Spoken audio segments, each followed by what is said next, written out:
Seminar का आयोजन किया गया है, जिसमें हमारे अतिथि माननीय कृष्ण बाबू पूर्व प्राचार्य हैं, बंगला विभाग के बहुत बड़े विद्वान हैं। और आज का विषय है रविंद्रनाथ टैगोर के साहित्य में ट्रेजेडी।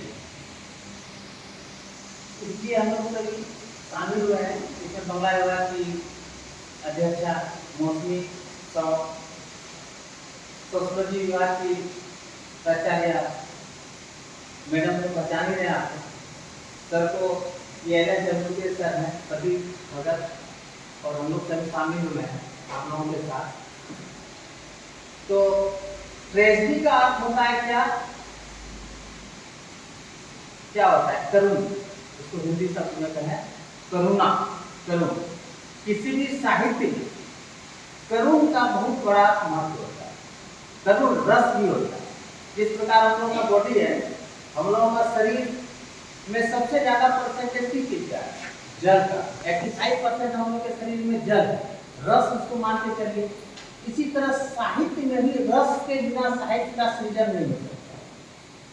साहित्य के दृष्टिकोण से रस 9 प्रकार का होता है। इसमें सबसे महत्वपूर्ण रस जो होता है करुण रस। करुण रस से ही साहित्य की उत्पत्ति हुई। कहा गया है कि पहला कवि वियोगी होगा, आह से निकला होगा गान। इसका तात्पर्य है कि सबसे पहले कवि, आदि कवि हम लोग मानते हैं वाल्मीकि जी हैं, जिन्होंने रामायण की रचना की है। तो उनके संदर्भ में कहानी है कि वो एक वृक्ष के नीचे बैठे हुए थे, ध्यान साधना करते होंगे। गाछ के ऊपर में कौन और कौरौंची 2 पक्षी बैठे हुए थे। एक व्याघा ने कौन को मार दिया तीर से। कौरौंची उसमें विलाप कर रही है, ऋषि उस बात को सुन रहे हैं। उनको उनके हृदय में करुण रस का प्रवाह हुआ, और वहीं से उन्होंने रचना का प्रारंभ किया।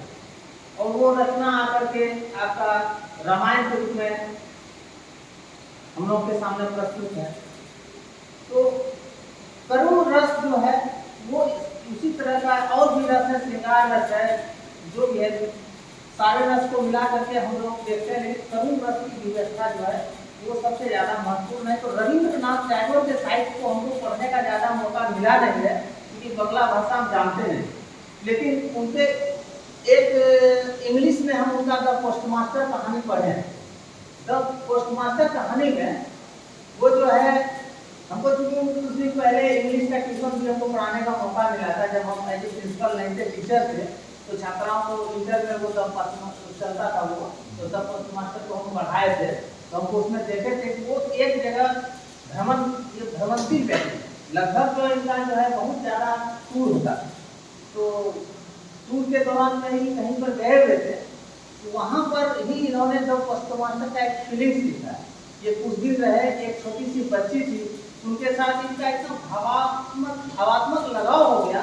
जब वहां से वो छोड़ करके आ रहे हैं, तो वो लड़की भी बोलती है हमको भी ले चलो। लेकिन ये तो बहुत ईमानदार आदमी थे, बड़े आदमी थे, विद्वान आदमी थे।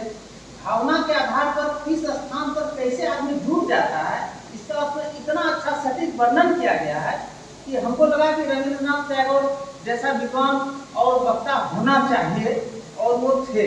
और उसी के आधार पर उनको नोबेल प्राइज भी मिला। भारत का पहला नोबेल प्राइज हम लोगों को जो है उन्हीं के कीर्ति पर भी मिला। और इतने बड़े विद्वान व्यक्ति थे कि उन्होंने 2 देश का राष्ट्रगान, बांग्लादेश का राष्ट्रगान उन्हीं का लिखा हुआ है, और भारत का भी जनगण मन अधिनायक जो है उन्हीं का लिखा हुआ है। ऐसे विद्वान के बारे में हम बहुत कम जानते हैं, और बहुत बड़े जानकार आदमी आप लोगों के बीच में आए हुए हैं। इनका नाम डॉक्टर श्री के.जी. राय है, और ये बहरवा में बहुत पहले से रह चुके हैं, बहुत प्रतिष्ठित आदमी है।